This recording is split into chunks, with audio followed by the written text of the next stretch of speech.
The path to inbound marketing success can take many different routes. Some of us start our careers with inbound sales and marketing, others take a bit more of an untraditional path to get there. And on this episode of Solving Inbound, we're going to take you through the twists and turns of the journey of one of our favorite community members, Nathan Dube, on his way to success. Let's do it.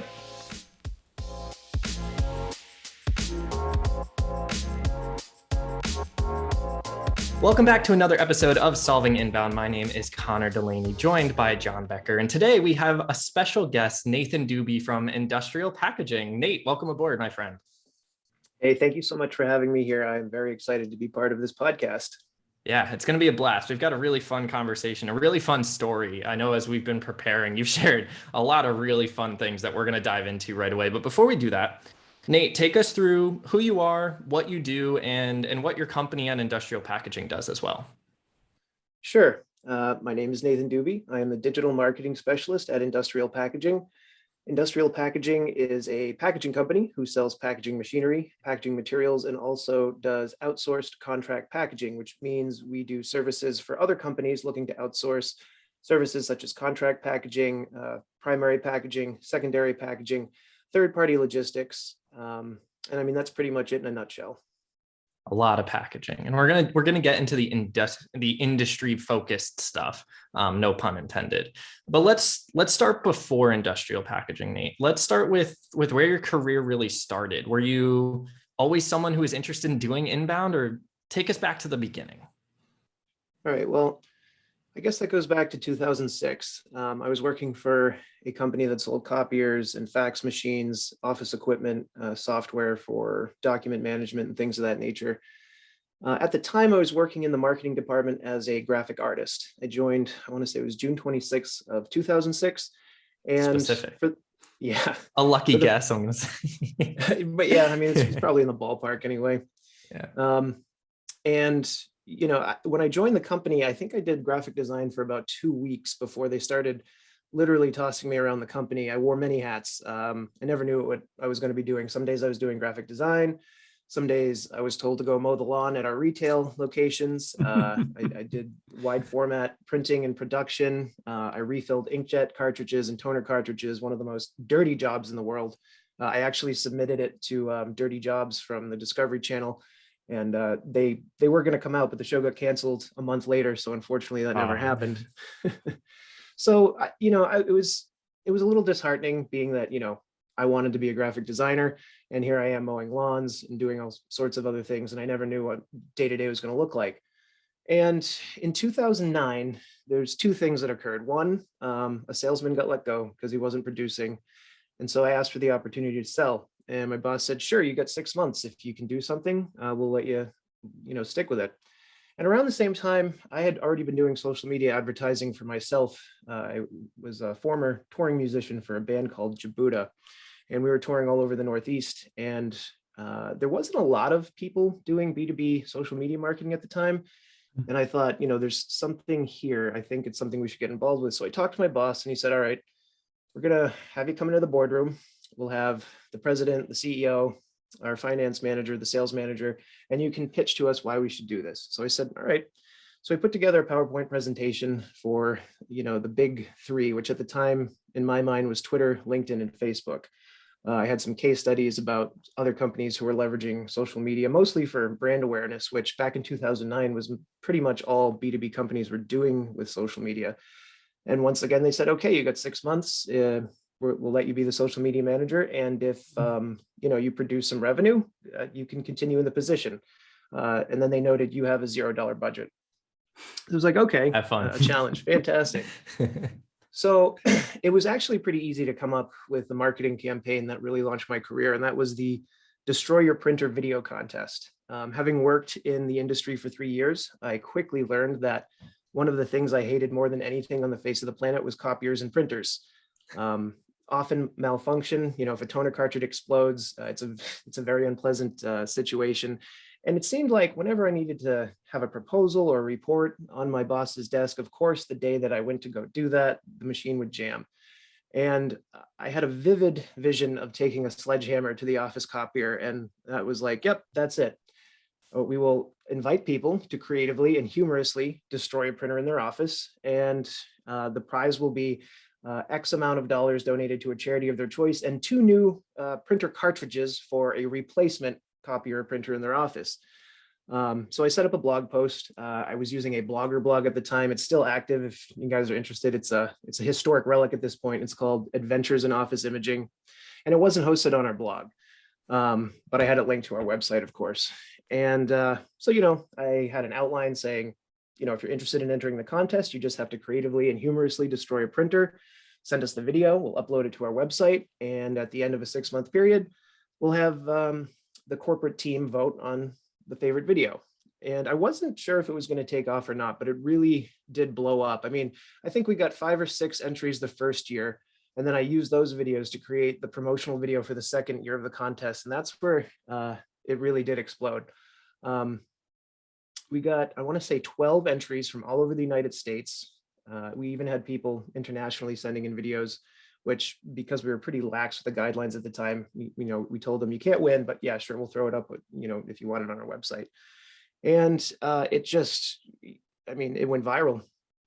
And Professor Mark Schaefer of Rutgers University, he's the social media marketing manager at Rutgers. He's also a Fortune 500 marketing consultant and the owner of Grow Marketing. He also runs the Uprising, which is a marketing conference that's absolutely fantastic. And he wrote an article about my contest saying that it was the first evidence of a truly successful B2B social media marketing contest. And as far as I know, that's true, because while I did it for brand awareness, which we did achieve, we got international brand awareness. We did actually end up bringing in a couple of contract customers and a few retail accounts. And after Mark wrote that article, things just grew from there. I started being picked up by international trade publications such as Recycler Magazine, ProPrint Magazine, and then the New York Times picked it up. And that's when I just became what I would refer to as temporarily internet famous. People were contacting me from all over the world. I spoke at the Marketing Profs B2B Forum as a B2B marketing specialist in 2010 in Boston. And, that's pretty much what launched my career. I took a risk, and the videos were absolutely hilarious. So people were sharing them left and right. And I also leveraged them in my role as a member of the sales team. When I would go to meet with prospective clients, I would bring up the videos on the phone and I would show everybody before we sat down. And of course, laughter, humor, it's a great icebreaker. Everybody was in a much better mood when we sat down. And I found that in the meetings where I would do that, I was much better received by the prospective clients. And I closed, I'd say, about 9 out of 10 deals when doing that. So that's kind of my history in a nutshell that brought me into digital marketing and inbound, which going back to the Adventures in Office Imaging blog, I was reading about inbound at the time. I was connected to a few people at HubSpot, which is a very different company back in 2009. I don't believe the CRM was even a product at the time, but I was picking the brains of people. And the way that I got into blogging is I just found the biggest, let's call them nowadays, an influencer. And I started commenting on his blog and riffing on the same topics he was. I didn't technically have the appropriate H2s. I just used big bolded text, but I laid it out so it looked like an appropriate blog post. And I just kind of learned as I went, School of Hard Knocks style. And eventually the blog became probably the second most popular blog in the industry. And that's what I've been doing every day since then. It's a crazy story from mowing lawns to, I want to dive into that just a little bit, because I think a lot of us have gone through the wearing many hats vortex, I guess you could call it. But take us through, you're early in your career, and how did you expect to take off like that? Because obviously where you are now is a lot different than maybe where you were in 2006. So take us through maybe just the emotions that you were feeling in that moment of, why am I mowing lawns? I want to be graphic designing. I want to do anything but this, really. I don't want to be landscaping. Yeah, no, I definitely remember pushing a lawnmower at our retail location. I believe it was in Webster, Mass, and thinking, how did I get into this position? And every time I found myself mowing lawns or refilling inkjets or doing random labor jobs with other members of the team, I started to get what I would define as tunnel vision. And I was like, this is what the next 40 to 60 years of my life is going to be. The pay wasn't great at the time, even when I was doing, uh, and I just thought, is this it for me? Because I didn't, I always like to tell people I don't have a university education, but my work has been taught to students at university level. And that's going back to Professor Mark Schaefer. But yeah, it was very disheartening. I thought that I had potentially ended up in what would basically be a dead-end job where I would occasionally get to do something that I enjoyed, which was graphic design. So a lot of what you learned in that situation too, like over the years, we'll jump from '06 to 2010, but you've really learned on the job. You learned not only what digital marketing was, but viral marketing. You learned a little bit of how to sell. Were there any like mentors or people that you really looked up to that helped guide you to where you were trying to figure out? Or was it just like this sounds like fun, let's see if it works? Well, there's two people. One would be Robert Chinisky. He was the former executive marketing manager whose role I eventually took over in my previous company before coming to industrial packaging. But he was very old school. Our marketing was largely printing sell sheets, white papers, brochures, physical proposals. I can't tell you how many copier proposals I generated for not only myself as a member of the sales team, but the other members of the sales team. And it was during that time when I came across Mark Schaefer, who wrote that blog post about the contest. He is someone who I definitely consider to be a mentor. He's one of the most incredible marketing professionals I've ever met. And when he published that blog, he really took me under his wing. I was able to email him freely. Whenever I commented on the blog, he'd respond, and he'd usually ask additional questions. And obviously that's going to help visibility for his content. But anytime I had a question, he was there to answer it. And I want to say it was 2011. He was in Boston for a conference, and he actually offered to take me out to lunch. So I drove out to Boston. It's an it's a hotel. I forget what it's called, but it was a former prison. It's very unique. You walk in and it's like a spiral, and you can tell that all the hotel rooms used to be prison cells, which is kind of ironic. Had a very nice restaurant, and he did an interview with me for a guerrilla marketing campaign I was doing at the time. So 2011 QR codes were very new. And I had told my boss, like, hey, we should put these on the side of our service vans and, into other marketing materials. So what I did is I connected the QR code to one of the videos from the contest. It was a guy who took a 98 Ford Crown Victoria and drove it off of a 6-foot jump in his backyard and landed on top of a copier. And, he thought that was hilarious. And, at the time when I say guerrilla marketing, I mean, it was very, very much guerrilla. I was leaving the QR codes in parking lots of Staples because they were technically a competitor, and people were finding them and scanning them and coming to our website and being like, what is this? So, he really always encouraged me to continue to think outside of the box and do zany things, which is really what gave me an edge over most of the other professionals that I've met throughout my career. I take risks and I do things that are obscure, bizarre even, and it's always paid off for me for the most part. It feels like an important cultural shift. I think sometimes marketing can play it safe. They stick to what they know, stick to what's worked in the past.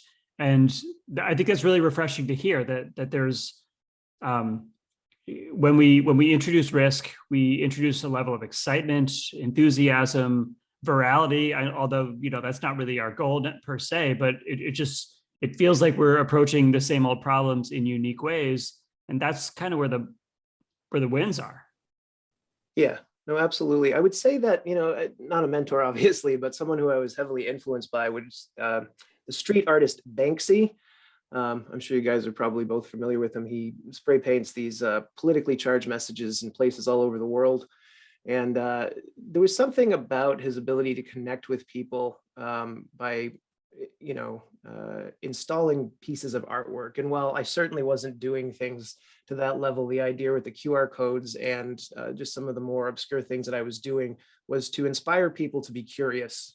So you scan this QR code and there's a video of a car jumping over a jump and landing on a copier. What is this all about?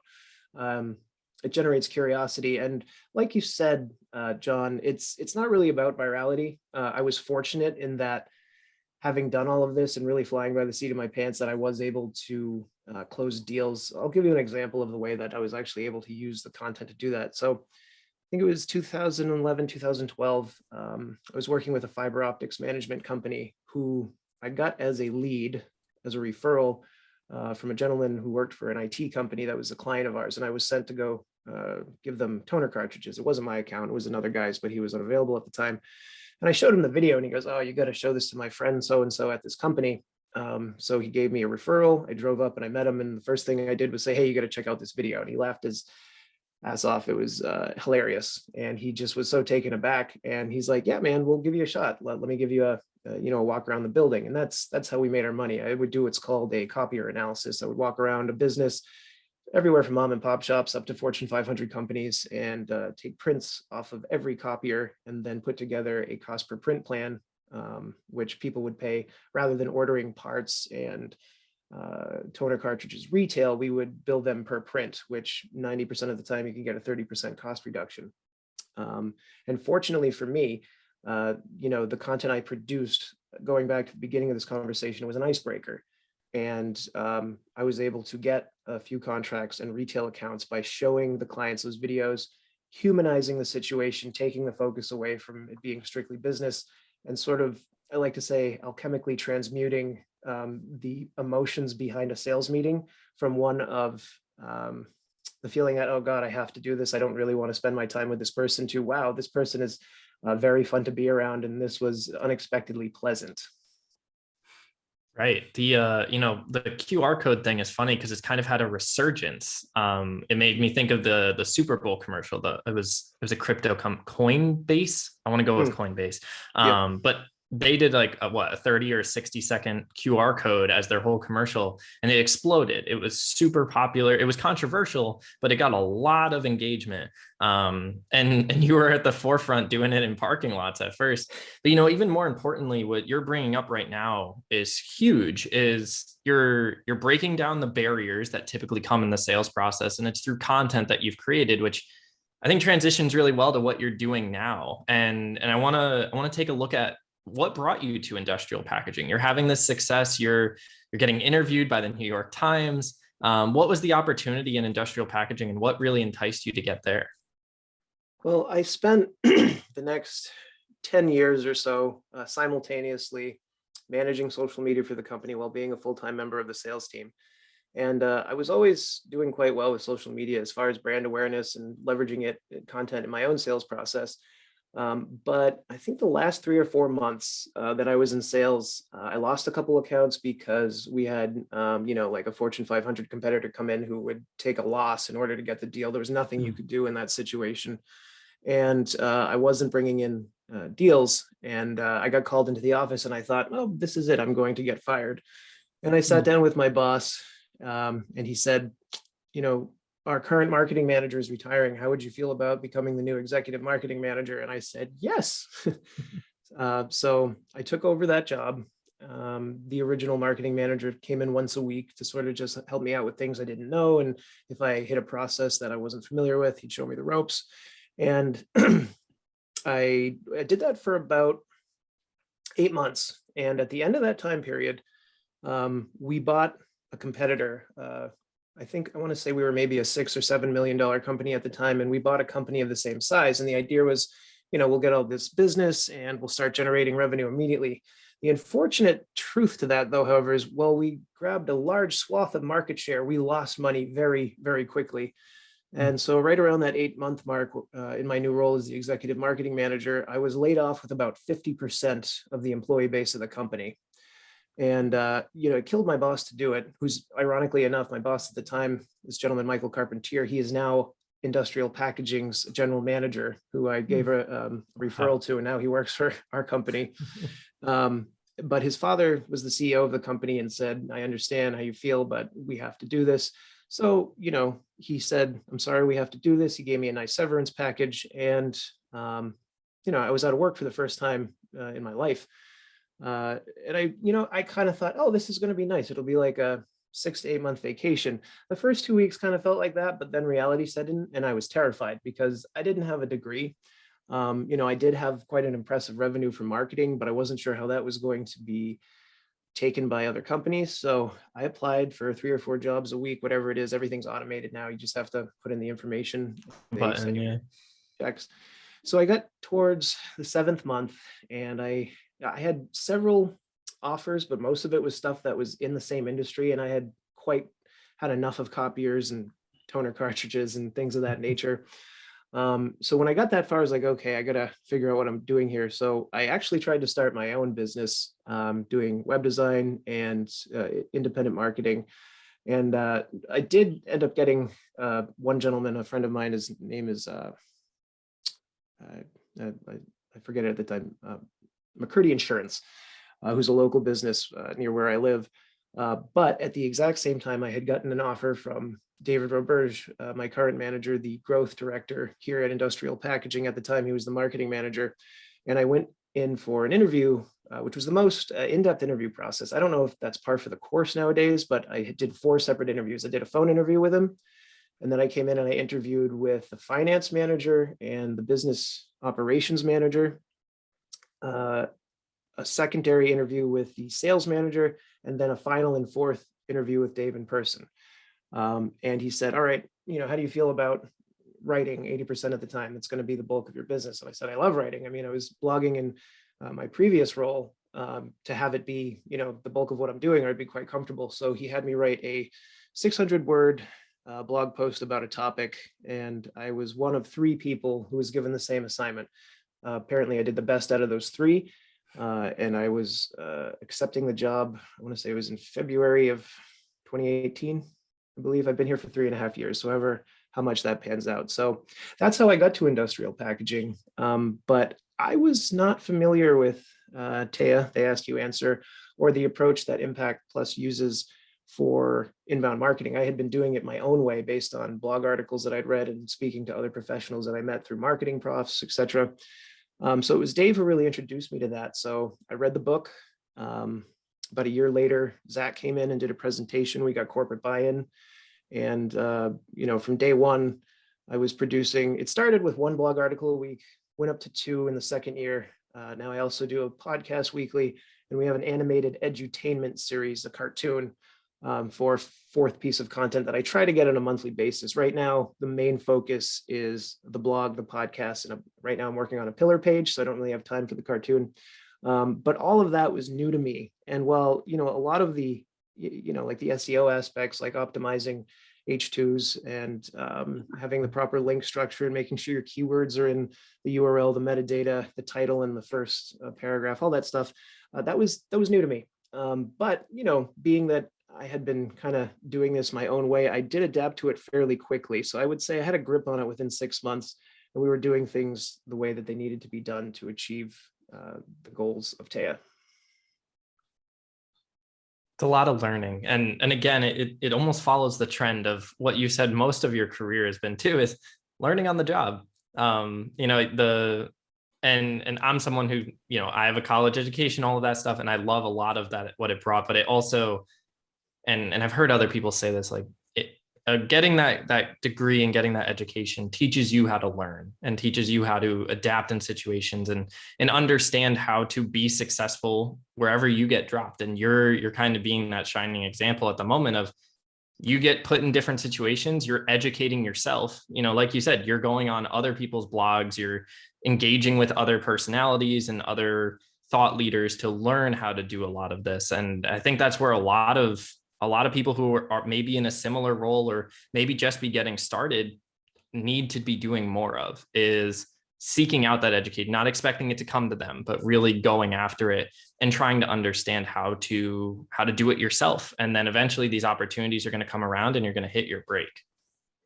Yeah, I mean, I think in a lot of ways, I tried to do the whole college thing. I tried to get a degree in music, which I didn't realize at the time you still had to take all your electives for like a general studies degree. And, I remember I'm horrible at math. I don't even know how I graduated high school, honestly.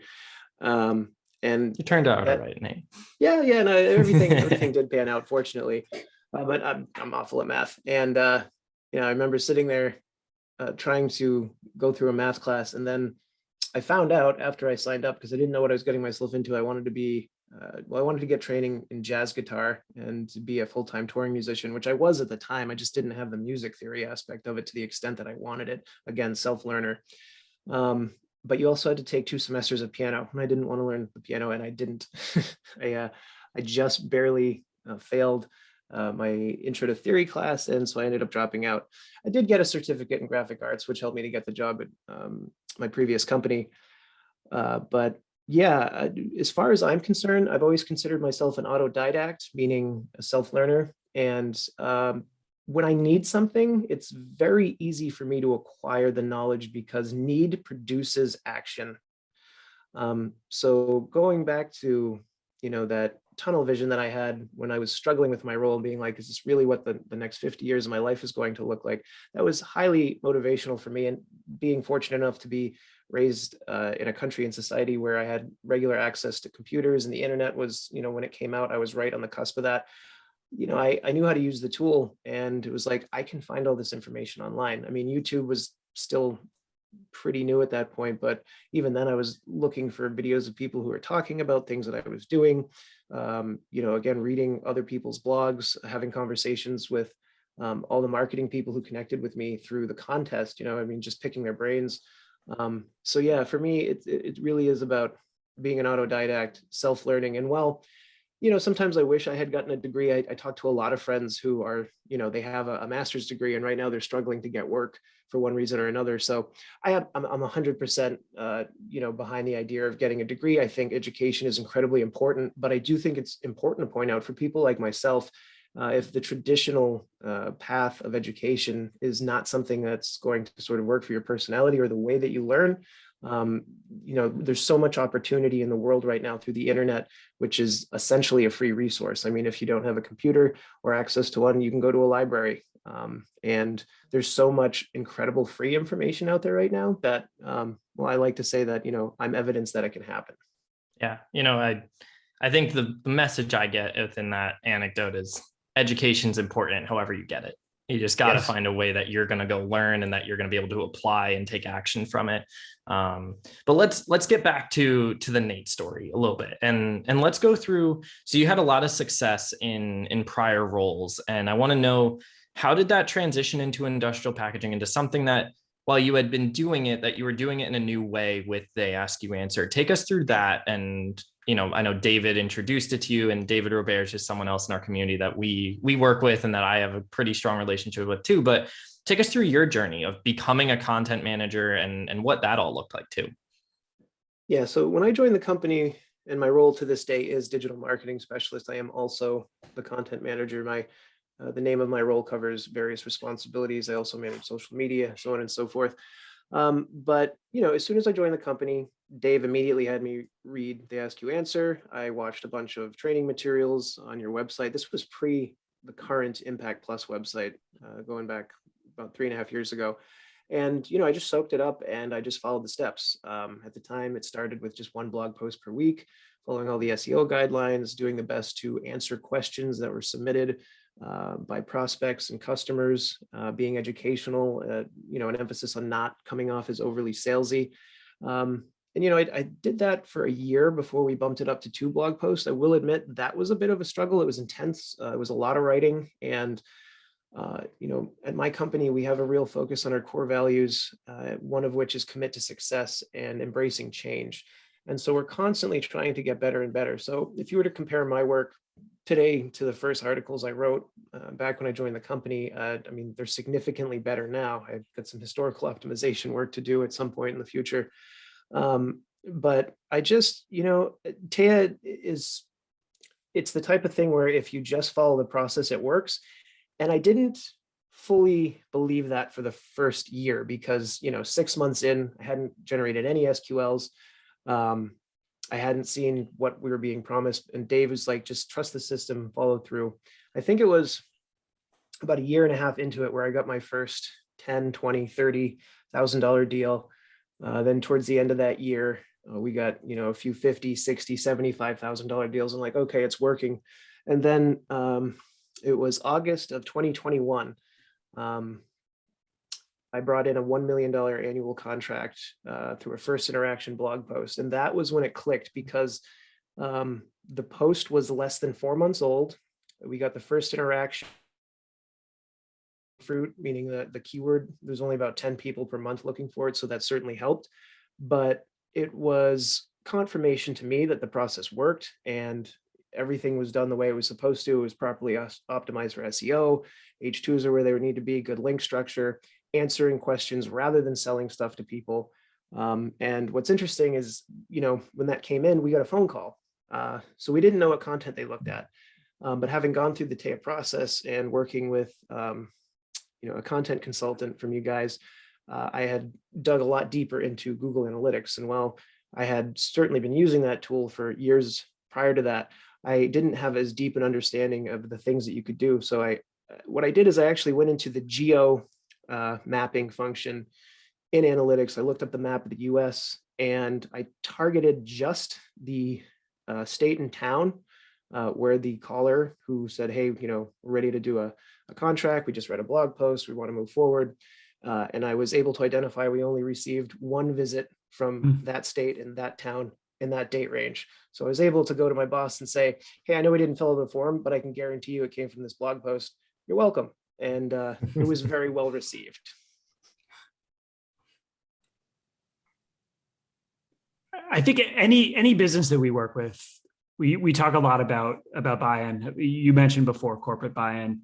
Talk about how in your role you interact with, collaborate with, and work with other people at your company to produce the content that you do, to track the content that you do, to utilize the content that you make in sales processes, et cetera. How do other people at your company have a hand in this whole process? Yeah, I mean, full credit needs to be given to the entire team. It's not just me. I mean, I'm sort of, the face of this, but it wouldn't work if it wasn't for high quality SMEs, subject matter experts. And those people have changed quite a bit over the years. When I first started, it was our sales manager and then 2 sales reps. And the way that I go after it is we set up a sales sandbox tool, which I know you guys are aware of. It's basically an Excel sheet. And we put ideas generated from the sales department by each SME. That could be a question they're getting from prospects. That could be a topic they have. For example, we sell heat tunnels. And they say, well, why don't you do the top 6 heat tunnels and we'll do a review of each of them, something to that effect. So that was all new to me. But originally I was doing SME meetings once a month with each of the sales reps.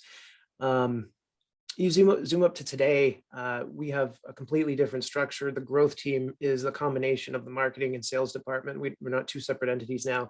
And I have our customer service specialist, she is an SME. Our sales manager, she is an SME. 2 of our technicians who work on technical equipment, they are SMEs. Our general manager is now an SME. And when I first got into this, it was very new to me. I mean, I would just research stuff online and then try to replicate stuff from sources that I knew were factually correct. And I mean, obviously still that does play into it a bit, but I think the subject matter experts and the way that I interact with them is probably the most important aspect of executing on these goals and these techniques. Because it's, they're the ones who know all this stuff. I didn't know anything about packaging when I joined the company. And quite unironically, I'm now considered by some people in our industry as a thought leader, which is touching, but it's really my SMEs. It's my subject matter experts. And it's the process of meeting with them on a monthly basis. I'm trying to bump it up to bi-weekly, ideally. But as you know, with the global supply chain problems and all the crazy stuff going on in the world right now, it's not the easiest thing to do. But regardless of those challenges, I would say that when working with SMEs, it is integral to the success of doing this and getting the return on investment that you want and that is expected in today's climate. How has their buy-in been of helping contribute with the content? Was it difficult? I know we've had mixed reviews of some people are like, everybody's in and we love it and everyone can't wait to be involved, and others are, hey, let me go do my thing and you go do your thing. Take us through that story a little bit too. Sure. So when I joined the company, Dave, I would say we were for the most part, a fully bought in Taya company when I joined the company, but everybody wasn't kind of doing their part. They nodded their heads, they smiled, and they're like, yes, we understand this works. It wasn't until Zach came in that the CEO gave full final, like, okay, I'm putting 150% behind this, which was important because, going back to the classic top 5 pool companies that post that Marcus Sheridan did, it was a hard sell for the CEO, but he did eventually buy into it. And it took time to set up the skeletal structure of this, so to speak, to get the subject matter experts to be comfortable meeting once a month, to actually be available, to not cancel meetings, and to be present and to fully understand the value in it. But when they started seeing deals come in, obviously that was a good motivation. And that goes for upper management, our vice president, president, and CEO. But it wasn't like smooth sailing even after we had got full buy-in. To this day, we have a member of the sales team. He refuses to do Taya, and he's been given free reign to work outside of the confines of that, because he does produce quite a lot using his old school sales techniques. I mean, he's been in the business for 25 years, give or take. And, that's a hurdle for me. So it's one less subject matter expert that I can work with in a traditional way. But fortunately, after 3 years of doing this, the other SMEs who I've worked with up to this point have seen the value in it. They've really this year, for the first time, have dug deeper into assignment selling. They're using content in the process that, it took a lot of asking, and, they said, yeah, sure, we'll try it. And we get maybe one article shared. And then the next month, like, how many articles did you use in the assignment selling process? Like, oh, we didn't. Fortunately now, our sales manager is using it on a regular basis. And, it took all this time to get her motivated to do it, but she's doing it now. Other members of our team are starting to do it. And that comes down to using HubSpot as a tool. In our deals dashboard, we have things set up as a metaphorical baseball game. So dugout, on deck, first base, second base, third base, home run, and then shipped, mean the product was actually received by the client. And to get assignment selling done properly, the way that I've made that happen is I go into the deals and I put notes in to follow up. If the follow-up date has passed, can you please follow up and see where this client is at? And I look at all the deals and see what the products is. So whether it's 30 pallets of shrink film, or a heat tunnel, or a conveyor system, I will find a blog article that is on that topic. I will put a note and tag the SME and say, hey, this may be of use to your prospect. Sometimes they get back and they say, no, it's not a good fit. And I say, if it's not a good fit, then tell me what is, and I'll write that article. And, it did take a little over 3 years to get to the point where we are today. But it is the corporate buy-in that led to that. And it has been, an in-depth process to get to where we are today.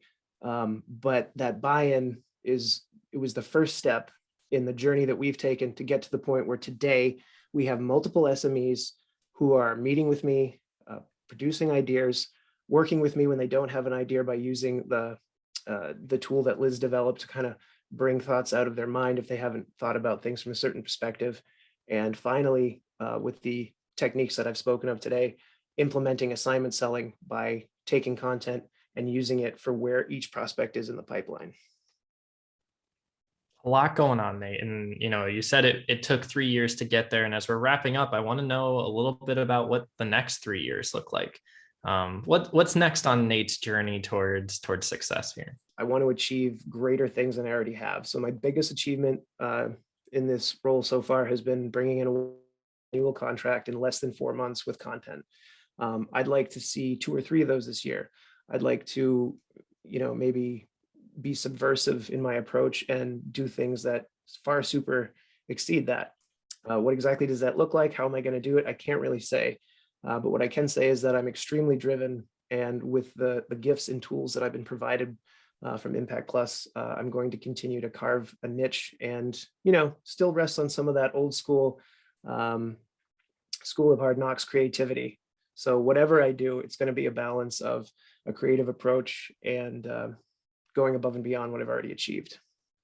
Love it. You don't need to know how to do it. You just know what you're going to do, and you'll figure out the how along the way. Absolutely. Well, Nate, thank you so much for joining us on Solving Inbound today. A super insightful, creative journey that you've been on, and we couldn't be more excited to get to share that with our audience today. Thank you so much for having me. It's always a pleasure to be here, and I love talking to you guys.